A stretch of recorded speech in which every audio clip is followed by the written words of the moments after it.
Beralih ke informasi lainnya, Saudara, inovasi klon kakao unggulan terus dilakukan Pusat Riset Kakao di Kabupaten Pangkep, Sulawesi Selatan.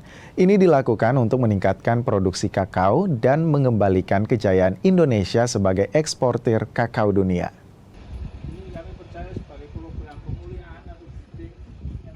Pusat Riset Kakao milik perusahaan swasta ini didirikan di Desa At-Tansalo, Kecamatan Makran, Kabupaten Pangkep pada 2017 lalu.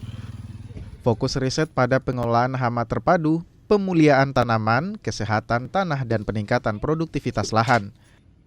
Salah satu temuan adalah pentingnya peralihan dari sistem pertanian monoklonal atau satu klon ke multiklonal atau beragam klon. Petani kakao Indonesia umumnya hanya menanam satu jenis klon unggul dan tidak melakukan penyerbukan sejenis sehingga produktivitas rendah. Riset Mars menunjukkan penggunaan jenis klon kakao unggul yang kompatibel dapat meningkatkan produktivitas hingga 50%. Beberapa tahun terakhir ini ada klon-klon tertentu yang menjadi favorit petani, yang tanpa disadari oleh banyak pihak, ternyata klon unggul tertentu ini tidak kompatibel satu sama lain dengan satu klon ini. Maka kemudian perlu dilakukan intervensi untuk memastikan bahwa klon yang ditanam adalah multi-klon.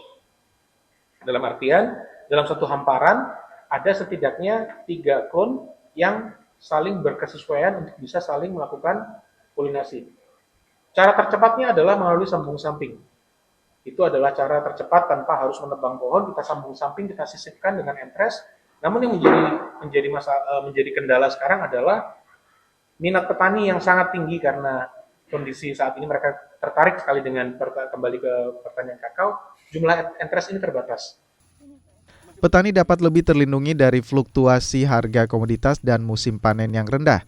Riset ini diharapkan dapat diterapkan petani kakao di Indonesia sebagai langkah awal mengembalikan Indonesia sebagai eksportir kakao terbesar di dunia. Nila Rustam, Kompas TV Pangkep, Sulawesi Selatan.